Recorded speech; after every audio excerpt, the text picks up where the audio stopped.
સદગુરુ શ્રી ગોપાળાનંદ સ્વામીની વાતો પ્રકરણ 1 વાત નંબર 134। સ્વામિનારાયણ હરે, સ્વામિનારાયણ હરે। સ્વામીએ વાત કરી છે અને પ્રથમ સંસાર અસત્ય જણાતો ને શ્રીજી મહારાજને વિશે પણ હેત જણાતું ને હવે એવું કેમ જણાતું નથી, એ પ્રશ્નનો ઉત્તર છે। પ્રથમ એની ઇન્દ્રિયોની વૃત્તિ વિષયને વિશે પ્રવેશ કરતી નહોતી ને સત્સંગનો વેગ ઇન્દ્રિયોને વિશે લગાડ્યો હતો ને જ્યારે વિષય સુખનો અનુભવ થયો ત્યારે એ સત્સંગમાંથી મોળો પડી ગયો, એ જ એનો ઉત્તર છે। ને વિષય ભોગવીને ન બંધાય એવા તો નરનારાયણ ઋષિ વિના બીજો કોઈ નથી। શું કીધું? હું યાદ રાખ્યું? પહેલાં મહારાજમાં બહુ હેત જણાતું હતું ને અત્યારે હેત નથી જણાતું, તો એનું શું કારણ છે? તો પહેલાં ઇન્દ્રિયોની વૃત્તિ વિષયમાં પ્રવેશ નહોતી કરતી, હવે ઇન્દ્રિયોની વૃત્તિ વિષયમાં પ્રવેશ કરે છે એટલે પ્રવેશ કરી જઈશ તો શેનો અભ્યાસ કર્યો? પહેલાં ઇન્દ્રિયોની વૃત્તિ વિષયમાં પ્રવેશ કરતી નહોતી અને હવે પ્રવેશ કરી જાય છે। 10 વર્ષ સત્સંગ કર્યા પછી ઇન્દ્રિયોની વૃત્તિ વિષયમાં પ્રવેશ કરી જાય છે, તો શેનો અભ્યાસ કર્યો એને 10 વર્ષ?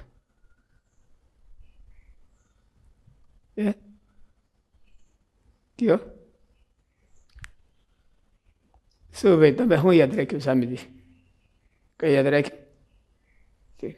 ફોટો પાડવામાં તમે શું યાદ રાખ્યું?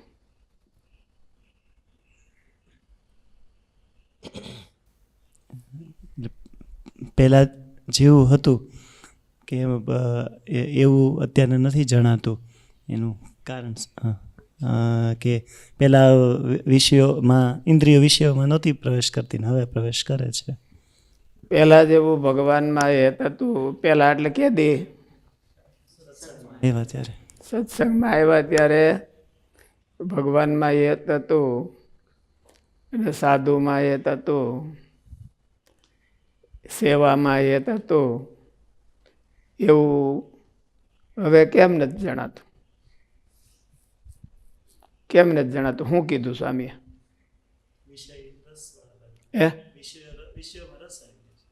રસ આવી ગયો, પેલા નહોતો। પેલા ન હોય તો અત્યારે આવે ક્યાંથી? શું તમે શું કહો છો?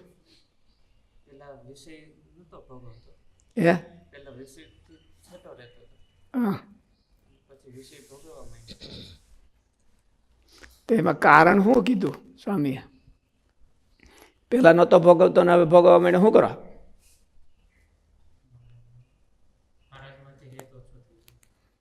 મહારાજ માટે હતું તો હવે તો પાછું વધે ને, ઘટે થોડું કઈ? તમારે ભગત થયા ને પછી હેત વધ્યું કે કઈ ઘટ્યું? વધે ઘટે? સ્વામીજી કહો કૈસા હોતા?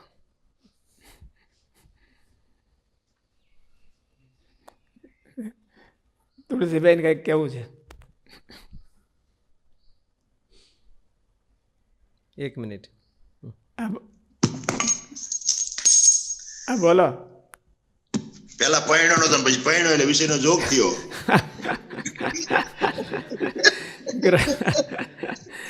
ગ્રહસ્થમાં બરાબર છે, પરણ્યો નતો ત્યારે તો એક જ ઠેકાણા સાધુમાં હેત કરવાનું હતું, પછી બીજું હેતનું ઠેકાણું આવી ગયું એટલે, પણ અમારે સાધુને ક્યાં પરણવાનું હોય? એટલે સાધુનો હોતે બેયનું છે ને, કે બેયનું કીધું છે ને, બેયનું ભેળું કીધું છે, એકલા ગ્રહસ્થનું નથી કીધું। સાધુને તો પરણવાનું હોય નહીં, એટલે આ બોલે તમે કહો છો એ વાત સાચી કે કોઈ મુમુક્ષુ હોય અને સાધુ થવા તૈયાર થયો હોય તો એને પરણાવી દે, એટલે પછી ભગવાનમાં હેત હોય તો બધી ઠેકાણે ડ્રાઈવઆઉટ થઈ જાય। પણ હવે સાધુ તો પરણાવીને નીકળી જ ગયા એટલે પછી હવે એને શું એમ એને હોતે એવું થાય છે, તો શું ભાઈ કયો? જ્યારથી વિષયમાં રસ લેવા માંડ્યો ત્યારથી મોડો પડી ગયો. વાંચ્યું એટલે આ વાતમાં આવ્યું એ નથી આપણે તો જોતું તેમ વાતમાં હું આવ્યું એમ ફરી એકવાર વાત વાંચો. અને પ્રથમ સંસાર અસત્ય જણાતો ને શ્રીજી મહારાજને વિશે પણ હેત જણાતું ને હવે એવું કેમ જણાતું નથી એ પ્રશ્નનો ઉત્તર છે. એટલે સ્વામીએ ઉત્તર શું કર્યો એ જોવાનું છે. પ્રશ્ન તો બધા સમજી ગયા છે. પ્રથમ એની ઇન્દ્રિયોની વૃત્તિ વિષયને વિશે પ્રવેશ કરતી નહોતી ને સત્સંગનો વેગ ઇન્દ્રિયોને વિશે લગાડ્યો હતો. શું કરવા પ્રવેશ કરતી નહોતી? સત્સંગનો વેગ લગાવ્યો. સત્સંગનો વેગ લાગી ગયો હતો. ભગવાનનો હેત કરવાનો વેગ લાગી ગયો હતો. સેવા કરવાનો કે ભજન કરવાનો વેગ લાગી ગયો હતો. એટલે મહારાજ એવું કીધું કે એક ઠેકાણે ઇન્દ્રિયોનો વેગ લાગે એટલે બીજી જગ્યાએ વૈરાગ થઈ જાય. એક ઠેકાણે ઇન્દ્રિયોનો વેગ લાગે, કોઈ એક ઇન્દ્રિય જો એક અતિ વેગથી ગમે તે વિષયમાં પ્રવર્તે તો બીજી બધી ઇન્દ્રિયો છે એને અનુવર્તીને એનું મને ફોલો કરવા. બધી ઇન્દ્રિયો એક જ ઇન્દ્રિયોમાં વેગ લાગ્યો હોય તોય બીજી બધી ઇન્દ્રિયો એને અનુવર્તીને એને મળે એને અનુસરવા. તો પહેલાં આવ્યા ત્યારે શેમાં વેગ હતો? સત્સંગમાં વેગ હતો. સત્સંગ કરવાનો, વૈરાગનો, ભક્તિ કરવાનો, ભજન કરવાનો કાંઈક હોય એવો વેગ ક્યાંક લાગ્યો હોય એટલે ઇન્દ્રિયો બધા વિષયમાં ન થયા ન જાય. અને પછી અહીંયા આવ્યા પછી સત્સંગ તો 2-3 વર્ષમાં કરી ઉતરે બધોય, જેટલો કરવાનો હોય એટલો બધો કરી ઉતરે. પછી વેગ ધીરો પડી જાય, ધીરો પડી જાય એટલે ઓલે પડી જાય. ઇન્દ્રિયો ક્યારેય વેગ વિનાના રહે નહીં. શાંત તો કોકના જ હોય, નકર વેગ જોઈએ ને ક્યાંક. વેગમાં મજા આવે, એમને ધીરું ધીરું મજા ન આવે. નાનું છોકરું હોય સ્વાભાવિક તો એને કીધું તું અહીંથી એમ હાલ્યો જાય તો એમ ડગલા ગણ તો 1, 2, 3 એમ હાલે. શું કરવા? તો કેમ હાલે? હે દોડે. તો એને હાલવાનું છે, દોડે શું કરવાને? હે દોડવામાં મજા આવે. શક્તિ હોય તો. પૂછલેલું હોય તો પછી મજા ન આવે. પૂછલેલું હોય તો તેને કાન પટાપટ્ટી કરવા મજા આવે કે ધીરે ધીરે હલાવી માથું, કાનેથી માખ્યું ઉડી જાય. એટલે ઓલાને મજા આવે. નાનું છોકરું ઘોડિયામાં સૂતું હોય તેને જોયું છે? શું કરે? પગામાં જીમમાં જઈને કરતા હોય ને એની ઘોડે જ કરે. પગને હાથ બે, પગને હાથ બે. જીમમાં તો ખાલી હાથ જ અમમ કરતા હોય, એટલે આ પગને હાથ બે અમમ કરે. એવું શું કરવાનું કરે? મૂવમેન્ટ કરવામાં માણસને મજા આવે. શરીરને હોતે મજા આવે, એને તો કાંઈ બીજું ખબર નથી તોય, પણ એને શરીરને મજા આવે. એટલા માટે ભગવાને કર્મયોગ કીધો છે. ન ક્ષણમપી જાતું તિષ્ઠતી અકર્મકૃત અવશ્ય અપી કરતા ક્રિયતે અવશ્ય કર્મ. એટલે પરાયણે થાય છે. કારણ કે કર્મયોગ કરવામાં એને મજા આવે. ઇન્દ્રિયોને કંઈક મૂવમેન્ટ હોય તો મજા આવે. અહીંયા મૂવમેન્ટ સત્સંગમાં હતી થોડીક ધીરી પડી ગઈ એટલે બીજી મૂવમેન્ટ કરે, કુસંગમાં મૂવમેન્ટ કરે એટલે ભગવાનમાં હેતુ ઓછું થઈ જાય.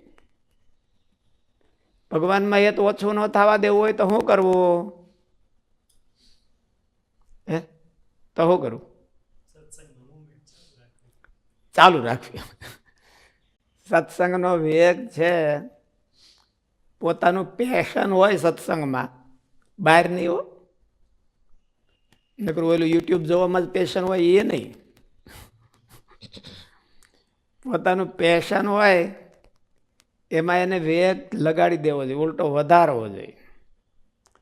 જો થોડાક વર્ષ સુધી એમને વેગ વધારી દે તો પછી એને ભગવાનમાં થઈ જાય. એક અહીંયા એવા પછી વેગ સ્થિર કરવો જોઈએ ને, એક વેગ નક્કી કરવો જોઈએ સત્સંગમાં આવ્યા પછી ઓલે પણ તો વેગ હતો એ બધું બંધ કરીને હવે ભગવાનના સત્સંગમાં અને ભગવાનમાં હેત કરવામાં અને સાધુમાં હેત કરવામાં સેવા કરવામાં એમાં બધી વેગ લગાડ્યો.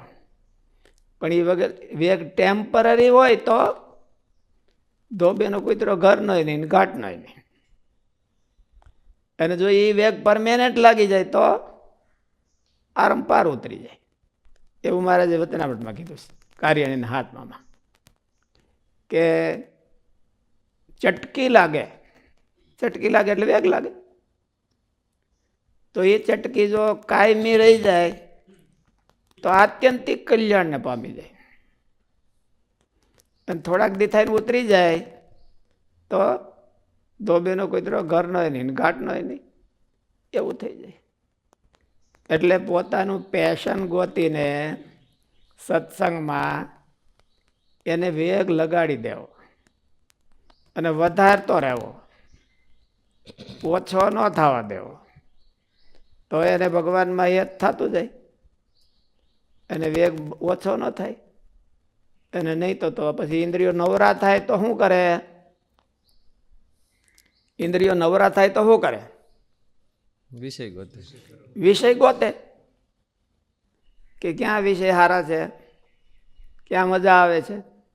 વિષય એટલે ક્યાં મજા આવે છે એમ ગોતે. અહીંયા મજા આવે છે કે અહીં મજા આવે છે એટલે પોતાની મજા ગોતે એટલે એમાં વેગ ચડી જાય. એટલે એમાં વેગ ચડી જાય એટલે આ ઓલો બધો જે રસ હતો એ બધો હુકાઈ જાય અને ઓલામાં રસ પી જાય. એટલે આવ્યા હોય ત્યારે વેગ હોય એ પેશન કહેવાય એને. એટલે વેગ હોય એને ગોતવો જોઈએ કે મારે શેમાં વેગ હતો, મને શેનું પેશન હતું અને શેના પેશનથી અહીંયા આવ્યા. શું કરવા અહીંયા આવ્યા છે? ક્યાંક મજા આવી છે તો આવ્યા હોય, કે મજા નહોતી આવી તો કોઈ ધક્કો મારવા કે જાતો અહીંથી.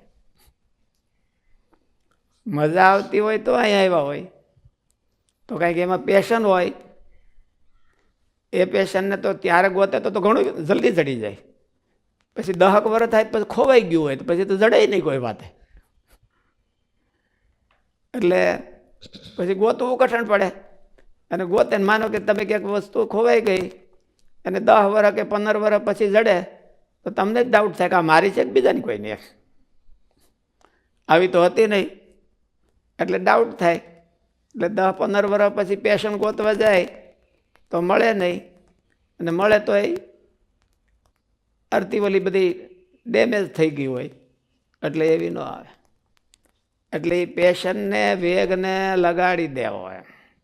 પહેલાં તો પોતાની પેશન ગોતવાની ક્યારે અટાણે નહીં હોય. અટાણે પેશન ક્યાંક બીજી વળી ગઈ હોય, પ્રવાહ બીજે ક્યાંક વળી ગયો હોય. પણ એ પેશન ક્યારની ગોતવાની? આવ્યા હોય ત્યારે બટાઝટી બોલાવતા હોય ઘેરેથી આવવા હાટું ત્યારે બધી. અહીંયા આપણે એક ભગત આવ્યા હતા ને એ બધે વાસણ માત્ર ઉટકી નાખતા બધા. બધું વાળી નાખે, વાસણ માત્ર કપડાં ધોઈ નાખે, બધું કરી દે. પછી સાધુ થઈ ગયા તો કે હવે હું ન કરું કઈ, હવે તો હું બહુ મોટો થઈ ગયો. એટલે એવું થાય. એટલે વેગ ઉતરી જાય બધે. તમારે કેમ છે? તમારે આ ઓલું આપણે હું પ્લેટોનો વેગ ચડાવી દેવા કે ભાઈ હાલો 300 પ્લેટો લગાવી, હવે 400 લગાવી છે. તેનાથી ફાયદો થાય છે ને આપણને, કાંઈ વાંધો નથી. એટલે જ્યારે આવ્યા હોય ત્યારે સ્થૂળ ક્રિયા નહીં પણ સૂક્ષ્મનો વેગ લગાડી દેવો. સૂક્ષ્મ હું? મને સેવામાં વેગ હતો, મને ભજનમાં વેગ હતો, મને સત્સંગમાં વેગ હતો. શેમાં વેગ હતો? એ વેગને થોડોક વધારવો.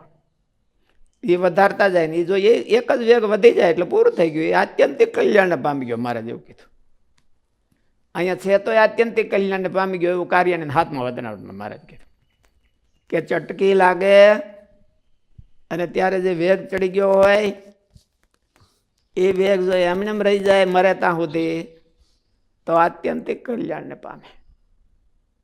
એમાં જ આત્યંતિક કલ્યાણનો પ્રશ્ન છે ને એ એટલા માટે છે કે વેગ રહે તો આત્યંતિક કલ્યાણ નકર ધોબીનો કૂતરો.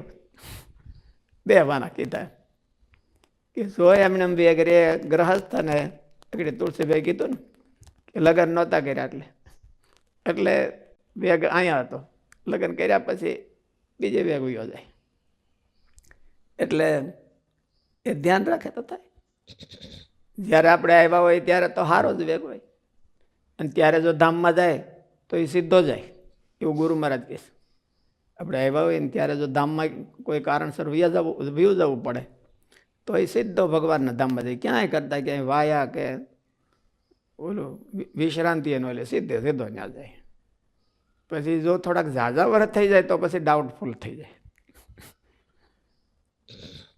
અને પછી ક્યાંની કોઈ ભરાઈ જાય કે ખબર પડે નહીં વાત.